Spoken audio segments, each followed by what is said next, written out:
अस्सलाम वालेकुम। उम्मीद है कि आप लोग ठीक हैं, खैरियत से हैं। अल्लाह पाक आप लोगों को अपने हिफ्ज़ व अमान में रखे। हमारी दुआएं हमेशा की तरह आपके साथ हैं। खुश रहें, आबाद रहें, जहाँ भी रहें। पाकिस्तान को अल्लाह पाक आबाद रखे, सलामत रखे, ता क़यामत रखे। बुरा सोचने वालों को अल्लाह पाक हदायत दे और अच्छा सोचने वालों को, उसके लिए अच्छे काम करने वालों को अल्लाह पाक मेरे ख़्याल में बहुत दे, इतना दे। और हर उस इंसान को इतना दे जो इंसान अपने मुल्क के लिए कुछ कर रहा होता है। मेरे ख़्याल में उससे बड़ी और कोई बात नहीं होती। देखें, दुनिया में आप आते हैं और उसके बाद जो मुल्क होता है वो आपको एक पहचान देता है, और वो जो मुल्क आपको पहचान देता है मेरे ख़्याल में उसके लिए करने वालों को अल्लाह ताला की ज़ात हमेशा बहुत देता है। ये माइक की वजह से आवाज़ का मैंने कहा तो इसको ठीक कर लें। अच्छा जी, आर्टिकल 60A(3) जो केस था, इसकी तशरीह में अहम पेशरफ्त हुई है। समात आज मुकम्मल तो नहीं हुई। PTI की कोशिश है कि ये केस जो है ज़ेरे उल्तवा रहे और इस पर जो काजी साहब हैं वो कोई किसी किस्म का ज़ाहिर है फ़ैसला ना कर सके। लेकिन ये एक आध दिन के लिए उनकी ख्वाहिश तो पूरी हो सकती है। लेकिन अगर कोई ये सोचे कि उनकी ख्वाहिश ये होगी कि काजी साहब इस पर कोई फ़ैसला ही ना दें और वो जो तारीख़ में एक ब्लंडर हुआ था उसको ठीक ही ना किया जाए, तो ये ख्वाहिश उनकी जो है वो मेरे ख़्याल में पूरी नहीं होने वाली। बहरहाल PTI के वकील ने कहा था कि इमरान खान से मुलाकात करने दें, इनसे हदायत लेनी है। तो जो काजी साहब हैं उन्होंने कहा जी कि उन्होंने कहा जी कि मेरा मशवरा करना ज़रूरी है, क्योंकि इमरान खान साहब क्लाइंट हैं और मैं अपने क्लाइंट की जो डायरेक्शन है वो लेना चाहता हूँ। तो PTI के वकील की ये ड्रामेबाजी इस हद तक तो कामयाब रही है कि वो एक दिन के लिए आगे चली गई है, लेकिन इससे ज़्यादा कुछ नहीं होने वाला। काजी फैसला ने फिर वज़ादारी का मशवरा दिया है और बैरिस्टर अली ज़फ़र को इमरान खान से मुलाकात की इजाज़त दे दी है और इंतज़ामिया को कहा है कि कल इनकी मुलाकात करवा दें। अच्छा, ये जो वज़ादारी वाला काजी साहब वाला मसला है ना, हमारे एक दोस्त हैं वो कहते हैं शहबाज शरीफ साहब का और काजी साहब का ये जो वज़ादारी वाला मसला है ना, ये इनको काफ़ी हद तक खज्जल ख़राब करता है। हो सकता है हमारे वो दोस्त किसी हद तक ठीक हों, लेकिन मैं एक बात बताऊं, ये वज़ादारी तो हम अपने अंदरों से ख़त्म भी तो नहीं कर सकते ना। अब इमरान खान कोई हर इंसान बन तो नहीं सकता। बहरहाल इमरान खान एक शैतानी दिमाग का आदमी है। मुमकिन है कल वो ये कह दे कि नैब तरमीम केस की तरह इस केस में भी खुद दलाइल दूंगा। एक बार फिर माहौल बनाने की कोशिश की जाएगी, लटकाने की कोशिश की जाएगी, बयानियाँ बनाने की कोशिश की जाएगी। बट मेरा नहीं ख्याल कि इतना वक्त है कि इस पे इमरान खान साहब कोई बयानियाँ बना सकें।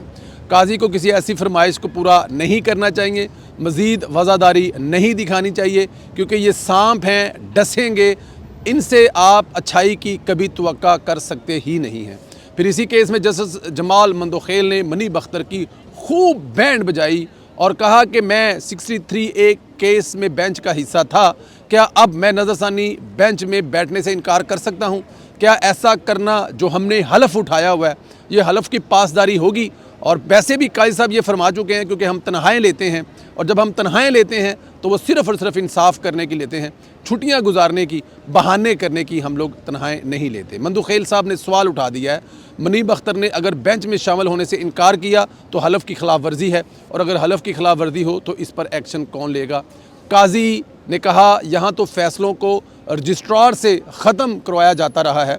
मैंने बेंच में उन्हीं जजेस को शामिल करने की कोशिश की, किसी को मजबूर नहीं कर सकता, लेकिन क्योंकि जिन्होंने ये फ़ैसला दिया था, मेरी ख्वाहिश थी कि वो ख़ुद आएँ और बताएं कि उन्होंने जो फ़ैसला दिया था उस वक्त किस लॉ, किस कानून, किस आइन के तहत दिया था। कि फ़र्ज़ किया कि अगर वोट देखें, अगर ये वाला फ़ैसला इसी को कंटिन्यू कर लें जो उस वक्त आइन की तशरीह की गई थी, उस तशरीह के मुताबिक कभी कोई वज़ीर आज़म, कभी कोई वज़ीर आला, कभी कोई भी ऐसा बंदा जिसको तहरीक अदम एतमाद के ज़रिए हटाया जा सके या जिसके ख़िलाफ़ तहरीक अदम एतमाद आएगी, वो कभी कामयाब नहीं हो सकती। वो इसलिए नहीं कामयाब हो सकती कि जो कुर्सी पर आकर बैठ जाएगा और वो मुल्क में जो भी जुल्म ज़्यादती करता रहे। फ़र्ज़ किया कल आप मौजूदा हुकूमत के ख़िलाफ़ तहरीक अदम इत्तलात लाने चाहते हैं, वो कामयाब नहीं होगी, क्योंकि जो भी उसके ख़िलाफ़ वोट देगा, ना वो वोट की गिनती होगी और ना ही उस वोट को देने वाला मेंबर असम्बली रहेगा, तो वो कैसे कामयाब होगी?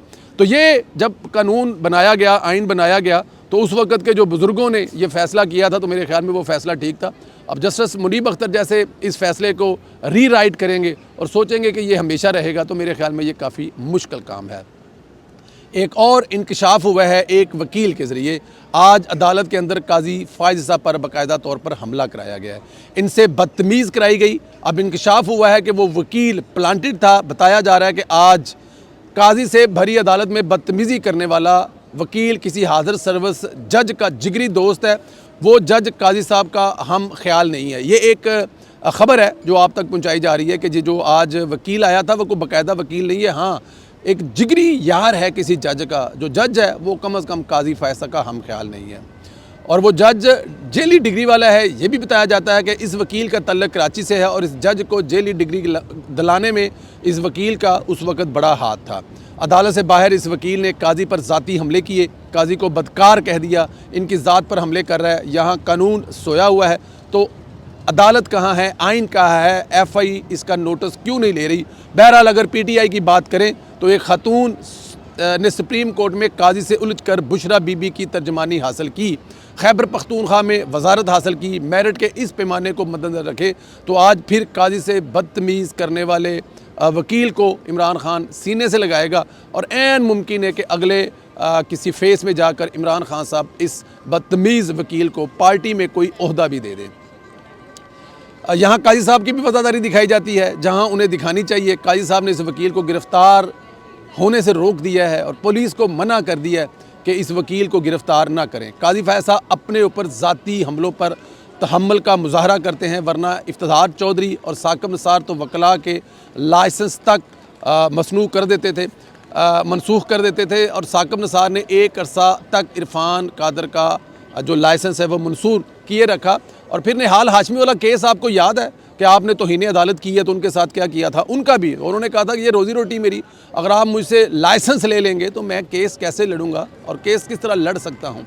लेकिन ये वो सब किया करते थे, लेकिन काजी साहब की शराफत है कि वो इन चीज़ों से दूर रहते हैं और वो कोशिश करते हैं कि इस चीज़ को ना डेफिनेट इस तरह से अपनी ज़ात के हवाले से किसी के साथ ऐसी कोई चीज़ ना की जाए। मेरे ख्याल में ये वज़ादारी की एक बहुत आला मिसाल है। मियाँ मोहम्मद नवाज शरीफ सरगर्म हो चुके हैं। उन्होंने अपने नुमाइंदे सेंटर इरफान सदीकी को मौलाना फजल रहमान के पास मुलाकात के लिए भेजा है, अहम पैगाम भिजवाया है। इरफान सदीकी ने कहा है कि नवाज शरीफ चाहते हैं मौलाना फजल रहमान के बगैर आइनी तरमीम नहीं करनी चाहिए, इनको साथ रखना चाहिए।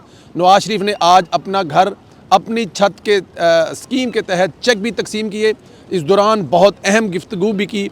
उन्होंने इमरानी जजों को भी रगड़ा लगाया और कहा कि जजेस 5 जजेस अवाम के मुंतखब वज़ीर-ए-आज़म को निकालते हैं, इसने बेटे से तनख्वाह नहीं ली, क्या ये दुरुस्त अमल है। मेरे पास आज भी साकिब निसार की ऑडियो है जिसमें वो कह रहा है कि हमने नवाज शरीफ और मरीम नवाज़ को जेल में रखना है। अब अंदाज़ा करें कि नवाज शरीफ की वज़ादारी देखें कि वो आज भी भरम रखे हुए है उस साकिब निसार का, जिस साकिब निसार ने नवाज शरीफ का जो नुकसान किया ही किया। वो नवाज शरीफ आखिरी लम्हों पे अपनी बेगम के साथ ना रह सका, अपनी माँ को दफना ना सका। सबसे बड़ी बात इस मुल्क की इकॉनमी, सबसे बड़ी बात इस मुल्क की तरक्की, सबसे बड़ी बात मैं और आप, सबसे बड़ी बात मेरे और आपके बच्चों का फ्यूचर जो साकिब निसार ने ख़राब किया। लेकिन नवाज शरीफ की वज़ादारी देखें, वो आज भी उसकी ऑडियो जो है वो अपने पास रखे हुए हैं, उसको आम नहीं कर रहे। मैं समझता हूँ कि ज़ाती हैसियत में नवाज शरीफ को इस ऑडियो की बुनियाद पर साकिब निसार के ख़िलाफ़ अब बाकायदा कार्रवाई करनी चाहिए। जो कार्रवाई हुई मौजूदा माशी जो इस वक्त मसाइल हैं उनके वो ज़िम्मेदार हैं। अवाम चाहती है कि ऐसे किरदारों का एहतसाब हो। नवाज शरीफ ने, अच्छा ये होता रहता है जी इस मुल्क में।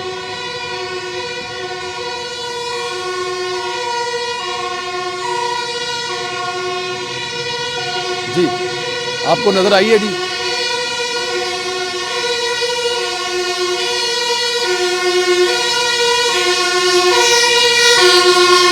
फायर ब्रिगेड,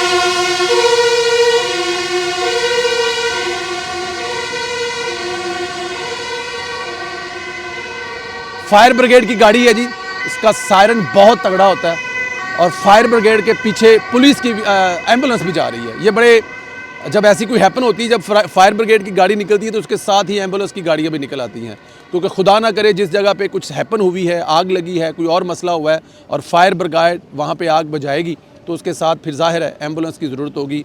वहाँ पे जो लोगों के साथ कोई हादसा हुआ तो उसको हैंडल करने के लिए अलहदा से नहीं, ये एक ही वक्त में दोनों चीज़ें कॉल हो जाती हैं। खैर, नवाज शरीफ ने पीटीआई की बदमाशी भी अवाम के सामने रखी और कहा कि हमने IMF को खैरबाद कह दिया था। ये दोबारा ले आए, कोई इनसे पूछे जो जेल में बैठा है कि केपी में कौन सा ऐसा मंसूबा लगा है ये पंजाब और खैबर पख्तूनख्वा को लड़वाना चाह रहे हैं। नवाज शरीफ ने कहा कि उन्होंने कौन सा तीर मारा है जो पंजाब में दाखिल होने जा रहे हैं और पंजाब पर हमला उनको नहीं करने देंगे। अपने सूबे के लोगों के लिए काम करो जैसे मरीम नवाज़ अपने सूबे के लिए काम करेगी। देखिए मियाँ मोहम्मद नवाज शरीफ साहब जब बोलते हैं तो डेफिनेट वो तारीख है एक बहुत बड़ी। मेरे ख्याल में ये साकिब निसार वाला नवाज शरीफ साहब को कंडा ज़रूर करना चाहिए। देखें अपने लिए नहीं, इस मुल्क की आवाम के लिए कि आइंदा कोई ऐसा काम ना कर सके चीफ जस्टिस के लिए, तो इसलिए ये वाला कंडा करना मियाँ मोहम्मद नवाज साहब के लिए बहुत ज़रूरी है और वो निकालना भी चाहिए और निकलेगा भी। ख़ास तौर पर अगर आपके पास ऑडियो हो तो लाएँ, दें अदालत को, अदालत वो फैसले दोबारा देखे। जब इस वक्त जुल्फ़कार अली भुट्टो को इंसाफ मिल रहा है 50 साल पुराने केस में, तो मियाँ साहब भी जाएँ, वो भी अदालत से इंसाफ लें। क्यों नहीं मियाँ साहब जा रहे? तो इसलिए मियाँ साहब को ये ऑडियो लेकर जाना चाहिए और साबित करना चाहिए ये उस वक्त इस्टेब्लिशमेंट का कारनामा था जो उस वक्त इस्टेब्लिशमेंट ने किया था। अपना ख्याल रखें। काजी फायसा साहब की ये जो वज़ादारी है कितना नुकसान पहुँचा रही है और कल क्या होने जा रहा है, 63A का रिव्यू जो है वो वापस होने जा रहा है। आप समझते हैं कि इमरान खान साहब कोई नई फिल्म रंगबाजी कर सकते हैं? इन तमाम बातों का जवाब लिखें, इन तमाम बातों पर अपनी राय का इज़हार करें और चैनल को ज़रूर सब्सक्राइब करें, बेल आइकन को भी प्रेस करें।